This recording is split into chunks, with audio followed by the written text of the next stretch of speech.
I'm Ellen, and I'm an alcoholic. Ellen. Can you hear me? Yeah. Yay. My sobriety date is January 9th, 1981. My home group is the Kabul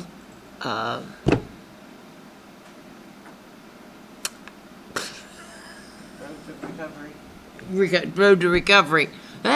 Road to Recovery, which meets at, and that's Kabul, Missouri, not Kabul, Afghanistan. And it meets Wednesdays at the Methodist Church in Kabul.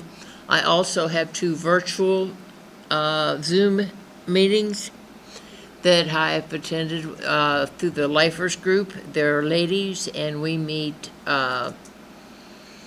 Wednesday and Friday at 7 o'clock on Zoom.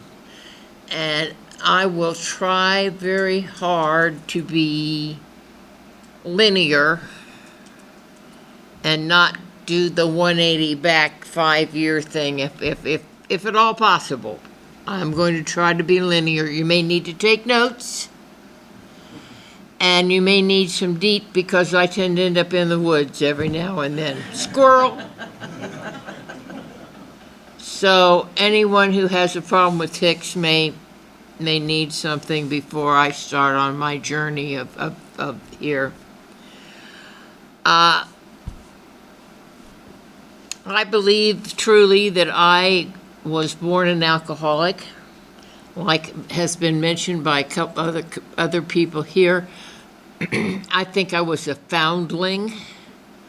I didn't belong in that family. I don't look like anybody in that family. I don't act like anybody in that family. And somehow or other, there was a mix-up at birth. And I ended up with these strangers that I loved dearly, but they were I never quite meshed with them.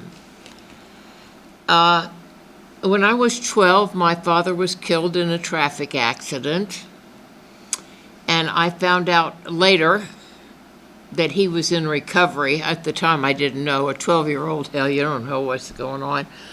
So Dad goes to meetings somewhere. You don't care if it doesn't affect you directly.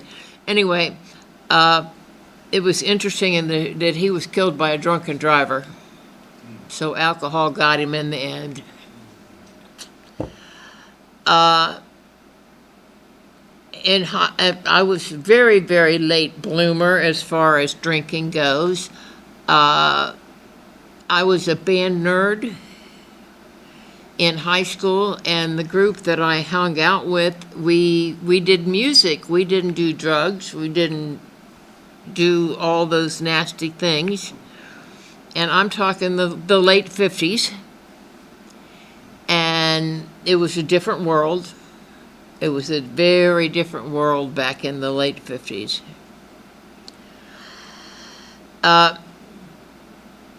My alcoholic behavior, as I look back on it, was there from the beginning. It really was. And some of the stuff that I did, I mean, I started by when I look back at the girls in my high school, because I was always conscious of having to have a man in my life. Evidently, it validated me.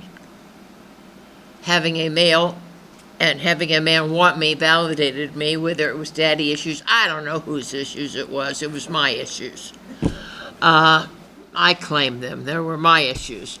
And I looked and I realized that everybody was married, including the ugly and fat ones. So I had to get married. So I did. That was husband number 1. And it lasted less than a year because it just lasted less than a year. And then I was trotting on down through I'm still not, when I get to college, I met a older guy who was a Navy, who was there on the GI Bill. And he introduced me to the magic liqueur, the snake oil of all snake oil.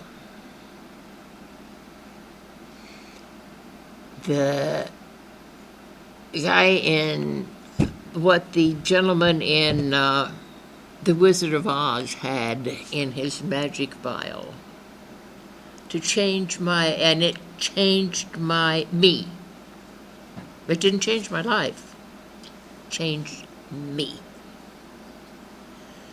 And I loved it, and I loved what it did to me and for me. But I did not drink alcoholically, I only drank socially. At that point, I was a social drinker, but I did alcoholic things, and this is for Jody, who I feel I must mention. She always laughs at this. I had changed jobs. What a surprise, you changed your jobs, whatever. Anyway, I had changed jobs, and this is after husband number one. And there was a bookkeeping error of some sort, and I ended up owing income tax.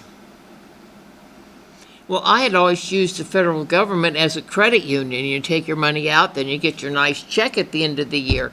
And all of a sudden, I owe them like $300. And back in 61, 62, that's a lot of money. And I was really unhappy, as everybody is always unhappy with the IRS. So I did my taxes in Roman numerals. If they wanted my money, they were going to work for it. Not realizing how important Roman numerals would be later in my life. But anyway, now if you try to do your taxes in Roman numerals, you get a fine, and you have to do them over again in Arabic numbers. But at the time, they just took my money and deciphered my Roman numerals. But that's the kind of person and situation and whatever. It was a time of, I've been tear gassed just by walking across the campus. I've been tear gassed. It was a time of turbulence. It was a time when a lot of strange things were going on. And I was drawn to that, but then the other part of me, with where I grew up, I mean, Beaver's mother never got tear gassed, for heaven's sakes, you know. She wore her little pearls while she cleaned the oven, you know. I always wondered when she stood back up how hot those pearls must have been against her poor chest, you know. So it was a lot of back and forth and what's right and what's going on, which I think beyond normal teenage years. Plus, I knew there was something wrong with me. I knew that there was something basically wrong with me. I just didn't fit. So I'm going to figure out how to fix this. The best way that I could figure out how to fix this, walked across, came into the student union, and I looked at him, oh my God, I got to have some of that. And he ended up sitting at the table that I was at, and this fine gentleman was normal to the point that I couldn't understand this normalness. Isn't that a word? I couldn't understand his normalness, but I had this thing. If I watch him close enough, I would be able to do that little hitch step that you do. like if you're marching and you're out of step and you do that little hitch step, well, I would be able to do that with me, and then I would fit. I would know what I was doing wrong that I didn't fit. And we got married. That was number 2. Anyway, we got married, and for 8 years, I studied this person and figured out that if I didn't have it by then, I wasn't going to get it. And he had had an awful lot of being scrutinized, and why did you do that? And he was fed up with that, and we went on our separate ways. The significant thing with that is most people, when they have a divorce, they get drunk, they do whatever. People go crazy for a year or 2. Well, I had that going for me on top of being an alcoholic. So what did I do? I went out on a several-year binge, is the only way I could describe it. And I did some interesting things. I was a happy drunk. I loved music. I was a happy drunk. Had several run-ins with the gendarmes, but it was the day of the double standard.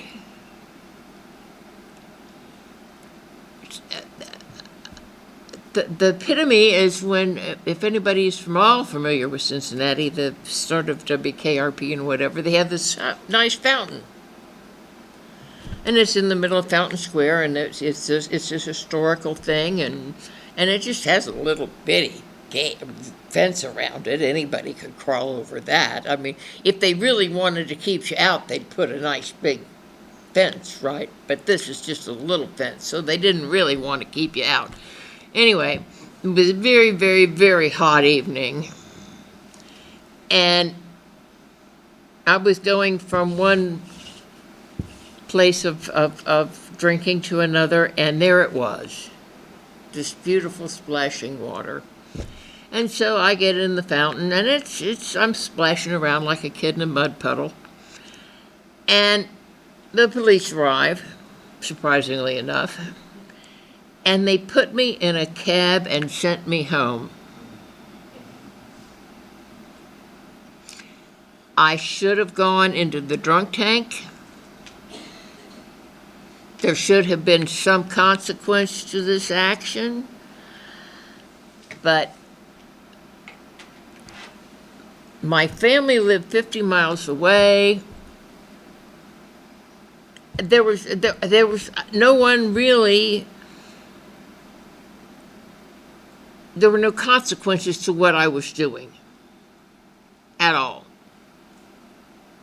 And my cat, Stevens, see how many people got that? It's a tough room. My cat, Stevens, who did like music anyway, he didn't care if I came home at 2 o'clock in the morning.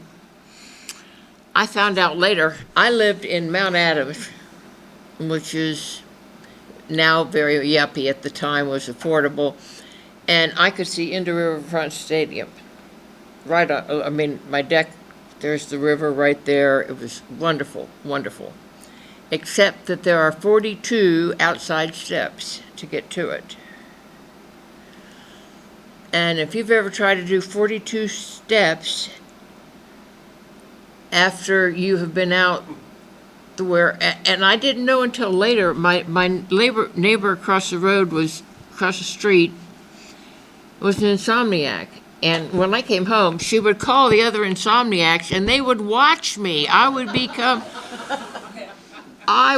the Saturday night entertainment. Up 1, down 2, up 3, down 4. And then sometimes crawling, on all fours. And then I would stop and rest.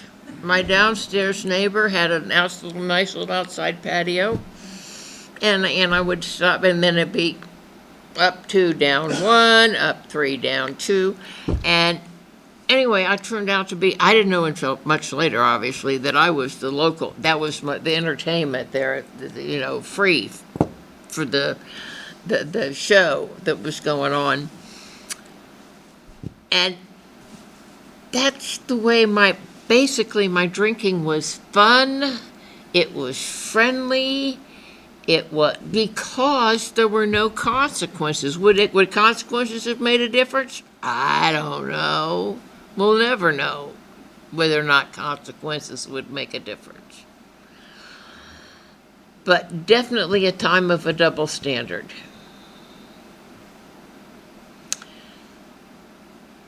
About Thanksgiving time of that year, my sister was hosting Thanksgiving, and I was going to go, obviously. And about Monday, I thought I better clean my act up, if I'm going up there. Monday? I've been working on that for the last 40 years, but somehow or other, I thought from Monday to Thursday, I'm going to get myself cleaned up. Anyway, I finally gave up. And the house she lived in had the living room on one end of the house and the family room on the other, and the bedrooms with the coat room were in between.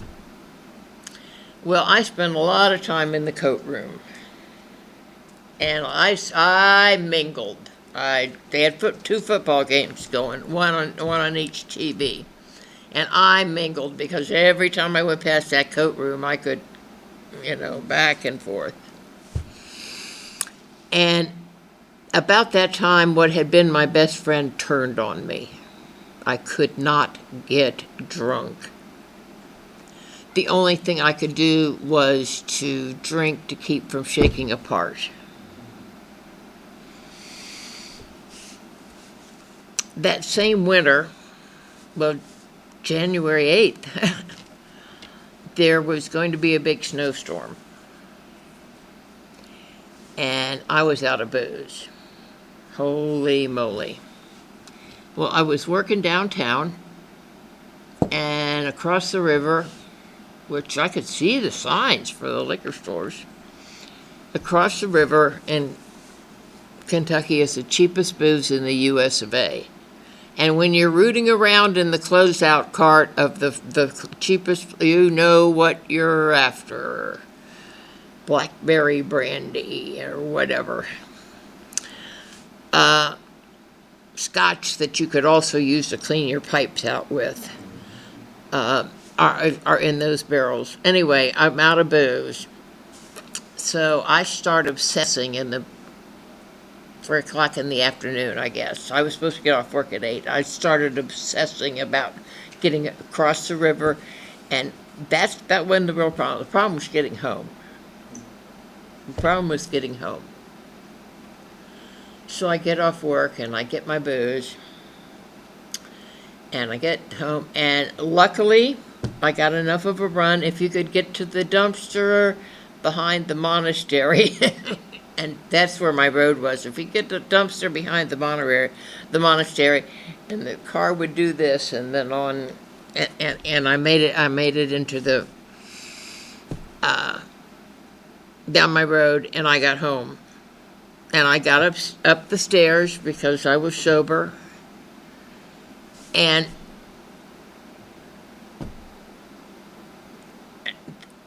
I see this person with this bottle of booze still in their little toboggan hat, melting all over the kitchen, pouring like this, and it's just rattle, rattle, rattle, rattle, rattle, rattle. Because if you're drinking out of a glass, you're not really an alcoholic. As long as you're using that glass, you're fine. So I drink a little bit and get myself where I'm not shaking quite so bad, and then I'm thinking, I cannot live this way. Cannot live this way. There has to be something else in the world. So I got the phone book out, and in the white pages I called the AA number. They had a phone number listed for AA. And it turned out to be their district office, clubhouse. It was a real combo place. And it was at the top of the hill rather than at the bottom of the hill. Anyway, lady talked to me on the phone. Now, can we come out and see you? Talked me into coming out to see me. Okay, so she and somebody else came out to see me.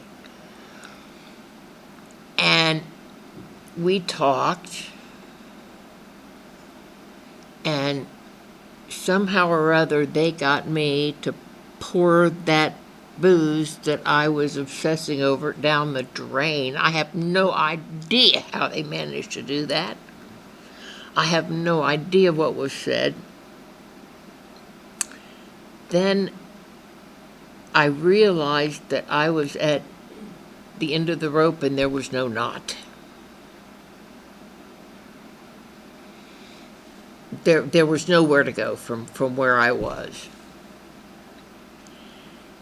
And I started just sobbing and crying, and they sort of hugged. We ended up in a three-way hug, and with snot and tears and everything. It was just this big, huge. I was absolutely surrounded and taken in and by this caring and loving from these women. There was a bond there, and I ended up with one of the women said that she would be my temporary sponsor, and that I was to go to the Oak Street Center the next day, which is where the phone call had gone, for their evening meeting at 8 o'clock, and she would meet me on the porch. Okay. So I get there and I understand why she wanted to meet me at the porch. We had their people hanging out and whatever, and it's an old 3-story Victorian house. You would expect Lurch to answer the door. I mean, it was just this old edifice. And she took me inside, and Friday night, speaker night's a big night. There were probably 100 people in there, literally. Because it's a house, but they had the box doors and the parlor and everything's open. And I walk in, and the blue line is about here. Cigarette smoke. It's about right there. But she takes me upstairs to the beginners meeting. This is back before there were a lot of rehabilitation centers, and those that were attached to a hospital or whatever. People just didn't go to rehab. You got sober. And I don't remember much about those first few meetings but I do remember the Nazi, as I refer to her, Betty,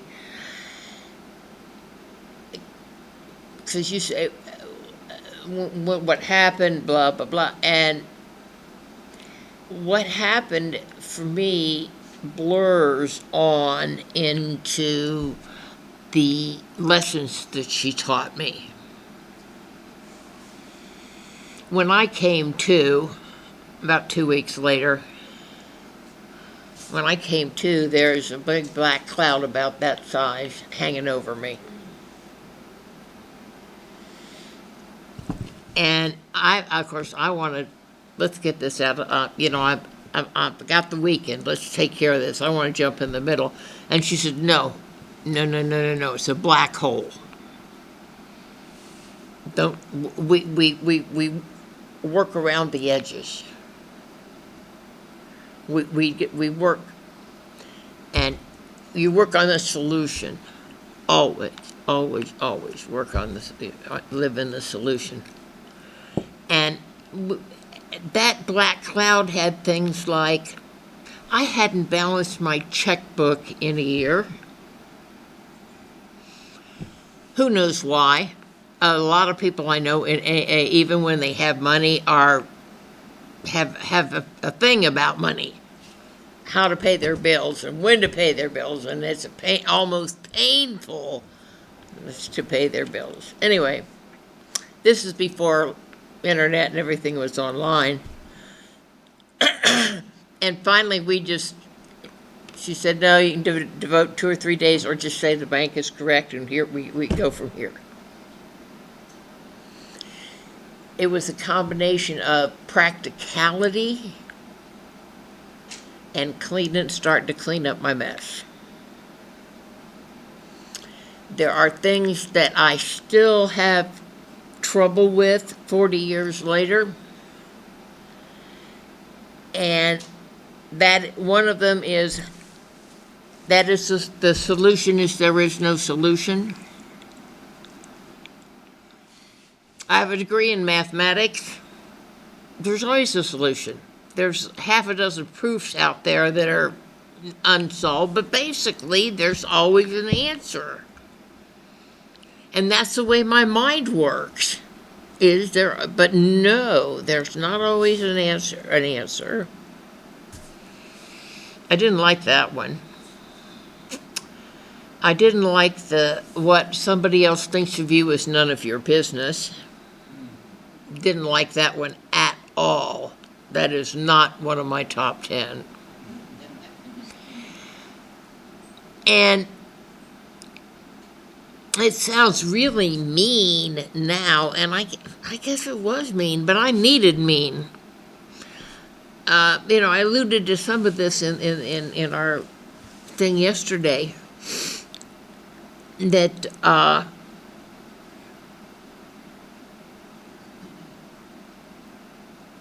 the way that I was treated, of course, I allowed myself to be treated that way. I wanted to be treated that way, I guess.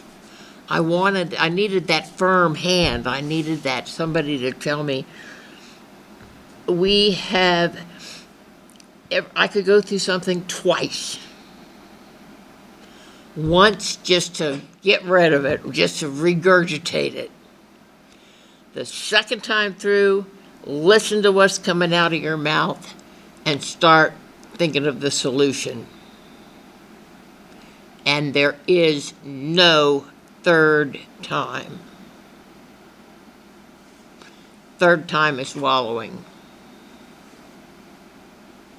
What you don't take care of in your second time through goes in the God box. And then you let it just hang out in the God, because the God box is, we did that from the very beginning. It's hard to keep all this in once again, linear. It's not there. I was allowed 2 yes buts. Because she was not going to let me die of terminal uniqueness. And after 2 yes but, you just, no, can't open your mouth again. You just got to listen. And I was good at yes but. Nope, we don't look at it that way. And it was the hard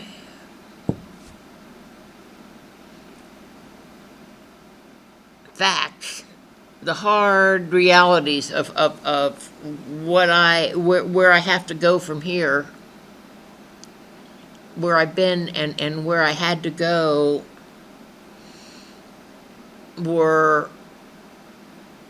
it was interesting.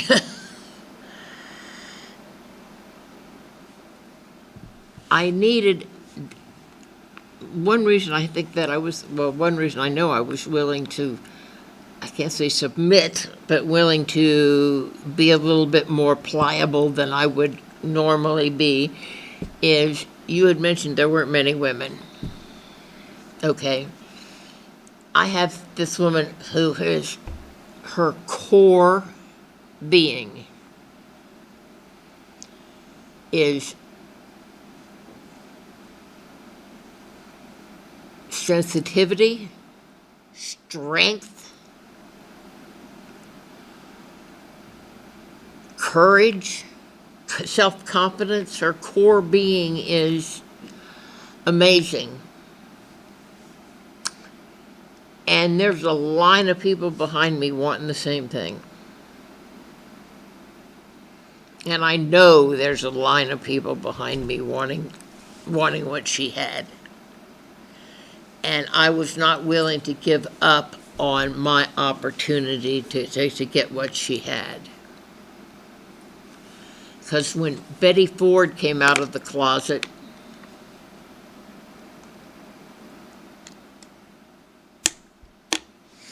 and justified and explained to women who've been living lives of quiet desperation for all these years, when she came out of the closet, the number of women in the program just blossomed.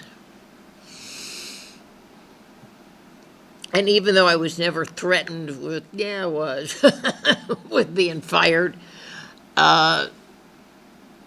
I knew that they were there, and I knew that I had to perform. I knew that I had to, not perform, that's the wrong word. Words are escaping me this morning. Just when I need them the most. I knew that she was helping to shape the rest of my life. We did the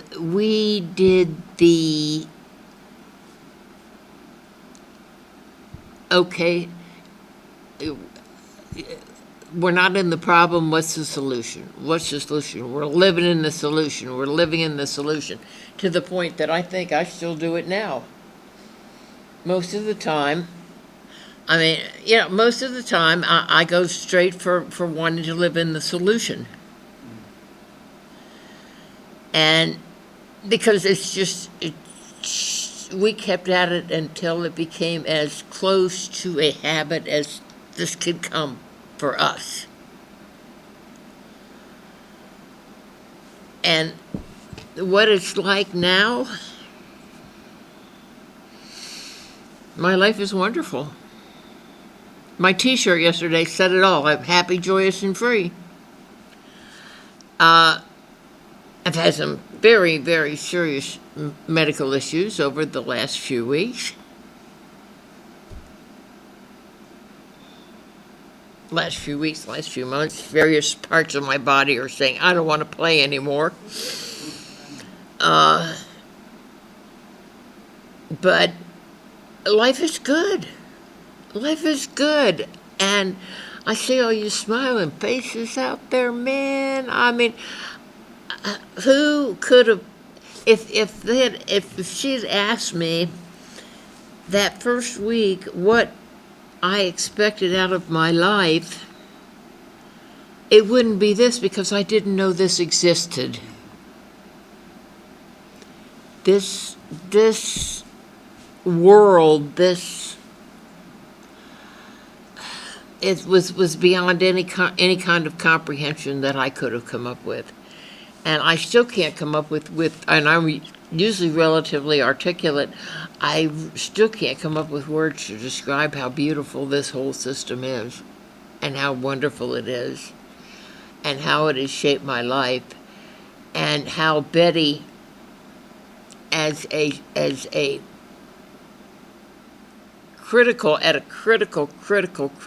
time in my life, took time from her life to give me what I needed to go onward, and to do what I mean, there's my sponsor. Sponsy. I mean, we're carrying it forward. We're keeping everything alive. and that's part of that's what Betty taught me, is that this is a living, breathing entity. AA is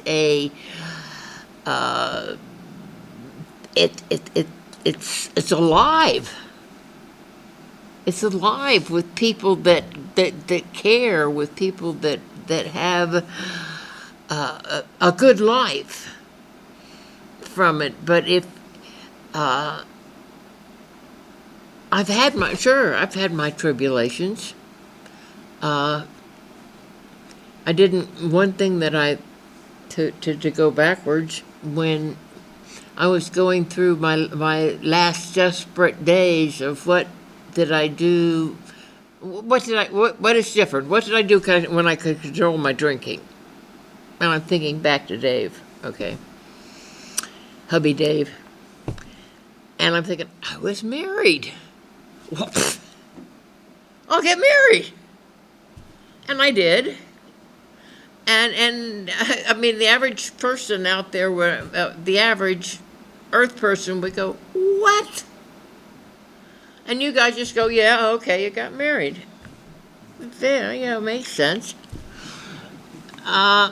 Obviously, we know how well it worked by where I'm sitting right now.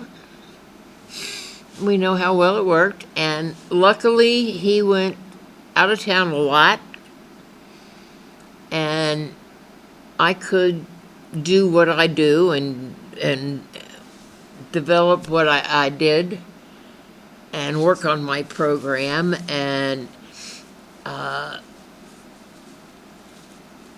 he somehow or other put up with all the, who am I going to come home to this weekend, because you got your teenager out here going, and then you've got your person who won't get out of bed, who's you going to come home to this weekend, and he hung in there through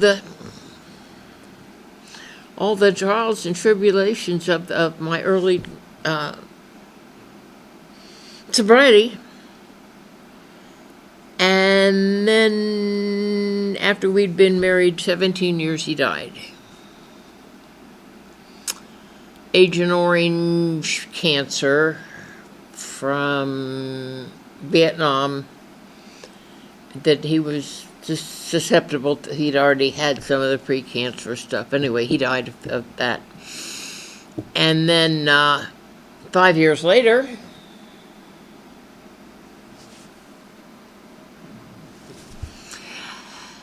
that was when I was 50. I was a widow at 50. I got married. Kenny was only 47. What a waste of a human being. Anyway. I had been in the program long enough to know that, for me at least, some people remarry immediately. I needed to figure out who I was without him. The first year I had to figure out the first year was to be not married. I could go out, I could do whatever, and didn't feel guilty about it. Then I had to figure out who I was before I could get involved with anybody else. I had to become involved with myself. Then it was through a chat room, not a dating site, through a chat room. I met Ed,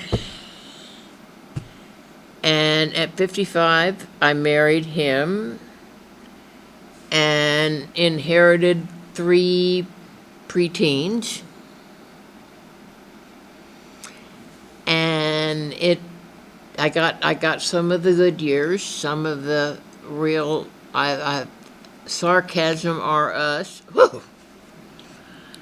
I mean, they were just teenagers. What can you say? They were just teenagers. And they're in their 30s now. But I went on to lead a full life,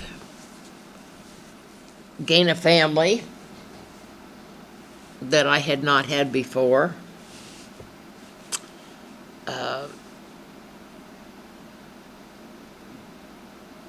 it's just been fine. It's just been wonderful.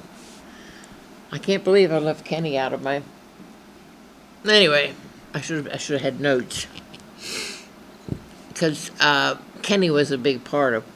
He was the one who died. He was a big part of my sobriety, in that he was a stabilizing influence. Even though after a while, I got built up a pretty good resentment. All he was you come home with a suitcase full of dirty clothes and want to leave a day later with a suitcase full of clean clothes.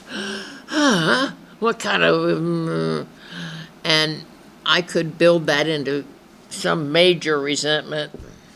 Not that we ever do anything like that, you understand. Not that we can't take some little thing and then just, throw his clothes out in the front yard. If you want for clean clothes, I could have been the drama queen. That's one of the things that Betty was very much against, was the whole drama. And now I cannot deal with drama. I just don't have it in me to deal with drama. Just take it elsewhere. Just take it away from me. I don't know whether it's old age. I don't know whether it's because I have health issues. I don't know what it is. But I'm just not interested in the drama. Just, not for me. And I'm